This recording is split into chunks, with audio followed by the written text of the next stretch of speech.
Telugu news కి స్వాగతం. హెలియోస్ హాస్పిటల్లో ఐవీఎఫ్ చికిత్స విభాగం ప్రారంభం. తక్కువ ఖర్చుతో చికిత్స అందిస్తాం. డాక్టర్ లలిత ఖమ్మంపాటి. సంతానలేమితో బాధపడే వారి కోసం హెలియోస్ హాస్పిటల్లో లలిత ఐవీఎఫ్ చికిత్స విభాగం ప్రారంభించినట్లు డాక్టర్ లలిత ఖమ్మంపాటి చెప్పారు. 2020లో ప్రారంభించిన హెలియోస్ హాస్పిటల్స్ లో ఐయుఏ చికిత్స చేస్తున్నామని, ఇప్పుడు ఐవీఎఫ్ కూడా ప్రారంభించామని ఆమె తెలిపారు.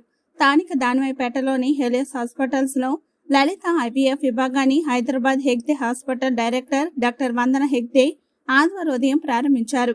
ఎంబ్రాలజీ ల్యాబ్ ని Hegde hospital scientific director doctor Ashok Agarwal, IVF theatre ని IMA Rajahmundry president doctor Guruprasad, andrology room ని ఐఎంఏ సెక్రటరీ డాక్టర్ విజయభాస్కర్ ప్రారంభించారు. ఈ సందర్భంగా ఏర్పాటు చేసిన మీడియా సమావేశంలో డాక్టర్ లలిత ఖమ్మంపాటి మాట్లాడుతూ, ఐవీఎఫ్ చికిత్సలో భాగంగా ప్రయోగశాలలో భర్త స్పెర్మ్, భార్య అండాలను కలిపి ఫలదీకరణం చేసి గర్భంలో ప్రవేశపెడతామని ఆమె వివరించారు. ప్రస్తుత ఆరోగ్యశ్రీలో ఐయుఏ చేస్తున్నామని, ఐవీఎఫ్ ని తక్కువ ఖర్చుతో చేయాలని నిర్ణయించామని డాక్టర్ లలిత చెప్పారు. ఐవీఎఫ్ లో 50 నుంచి 60% సానుకూల ఫలితాలు వస్తాయని ఆమె తెలిపారు. ఈ చికిత్స గురించి ప్రజల్లో పెద్దగా అవగాహన లేదని, అందుకే ప్రభుత్వం కూడా కొన్ని కఠిన నిబంధనలు కూడా రూపొందించిందని ఆమె అన్నారు. బాగా ఆలస్యంగా పెళ్లిళ్లు కావడం, ఆడవాళ్లలో అండాశయ సమస్యలు, వయసు ఎక్కువ కావడం, మగవారిలో స్పెర్మ్ కౌంట్ తక్కువగా ఉండడం, ఆహార లోపం, స్ట్రెస్ ఎక్కువగా ఉండడం తదితర సమస్యల వలన సంతానలేమి ఏర్పడుతుందని అన్నారు. ఈ రోజులో 40% మందిలో ఈ సమస్య ఉందన్నారు. అయితే సకాలంలో వైద్యులను సంప్రదించి చికిత్స తీసుకోవాలన్న దానిపై అవగాహన పెంచుకోవాలన్నారు. ఏడాదైనా పిల్లలు పుట్టకపోతే ఫెర్టిలిటీ సెంటర్ కి వెళ్లి వైద్యులను సంప్రదించాలని సూచించారు. సమస్య ఏమిటి, పరిష్కారం ఏమిటి అనేది తెలుసుకోవాలన్నారు.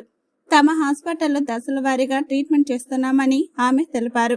పీరియడ్స్ 2వ రోజు వస్తే పరిశీలించి 8-10 రోజులు ఇంజెక్షన్ ఇస్తామని, ఆ తర్వాత ఐవీఎఫ్ చేస్తామని, ఈ దశల వారీగా చికిత్స ఉంటుందని ఆమె వివరించారు.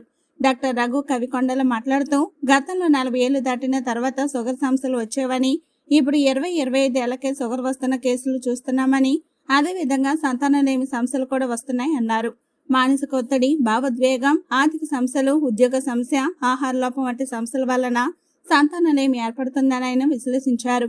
మానసిక సమస్యలను అధిగమించడానికి సైకాలజిస్టులను కూడా చికిత్స సమయంలో అందుబాటులో ఉంచుతున్నామని చెప్పారు. డాక్టర్ కవికొండల శ్రీనివాస్, మేనేజర్ సోమ సుందర్రావు తదితరులు పాల్గొన్నారు. అనంతరం ఐవీఎఫ్ పై అవగాహన సదస్సు నిర్వహించారు. అండ్ ఒక 30% అసలు ఎందుకు అవుతుందో మనకి తెలియదు. అన్ఎక్స్ప్లెయిన్ ఇన్ఫర్టిలిటీ అని కూడా అంటామండి. సో అందుకనే ఇప్పుడు ఎందుకు అవుతుంది అనేది మనం క్లారిటీగా కొంచెం తెలుసుకుంటాం. కొంతమందికి ఇప్పుడు పీసీఓడి ఉంది అనుకోండి, వాళ్ళకి ఎగ్ రిలీజ్ అవ్వదు. ఆ ఎగ్ రిలీజ్ అయ్యే టైంలో కలిస్తే ఆర్ ఐయుఐ చేస్తే వాళ్ళు ప్రెగ్నెంట్ అవుతారు. కానీ జస్ట్ అదొక్కటే ట్రీట్మెంట్ సరిపోదు, కొంతమందికి అది కూడా సరిపోదు. అప్పుడు ఇంకా వేరే ట్రీట్మెంట్స్ ఉంటాయన్నమాట, ఐవీఎఫ్ అట్లాంటివి, ఆర్ లాప్రోస్కోపీ ద్వారా డ్రిల్లింగ్ చేస్తాం కొంతమందికి. సో అలా రకరకాలుగా మనము ట్రీట్మెంట్ సేవలు అందిస్తాం. చాలా సార్లు ఏమవుతుందంటే ఒక ట్రీట్మెంట్ చాలా తక్కువ మంది ప్రెగ్నెంట్ అవుతారండి. ఈచ్ ట్రీట్మెంట్ కి సక్సెస్ రేట్ అనేది చాలా తక్కువ ఉంటుంది.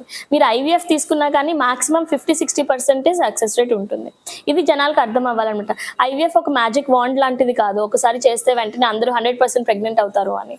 సో ఏది కూడా 100% ట్రీట్మెంట్ ఎవరు గ్యారంటీ ఇవ్వలేరు, ఇవ్వకూడదు కూడా. కానీ ప్రయత్నం అనేది మనకు కరెక్ట్ గా చేయాలన్నమాట. తొందరగా కరెక్ట్ అయిన సమయంలో కనుక మనం డెసిషన్ తీసుకుంటే ట్రీట్మెంట్ కావాలి. అందుకనే పెళ్ళై ఏడాది దాకా మనం ట్రై చేస్తున్నాము, సంతానం కలగట్లేదు, అప్పుడు వెంటనే ఒక ఫర్టిలిటీ ఎక్స్పర్ట్ దగ్గరికి వెళ్ళి ఏంటి ప్రాబ్లమ్ అని ఇవాల్యుయేట్ చేయించుకుని అండ్ ట్రీట్మెంట్ స్టార్ట్ చేయాలన్నమాట. డిలే చేసే కొద్దీ ఏమవుతుందంటే ఆడవాళ్ళకి వయసు పెరిగే కొద్దీ quality and number of eggs అన్నమాట అవన్నీ తగ్గిపోతాయి అన్నమాట.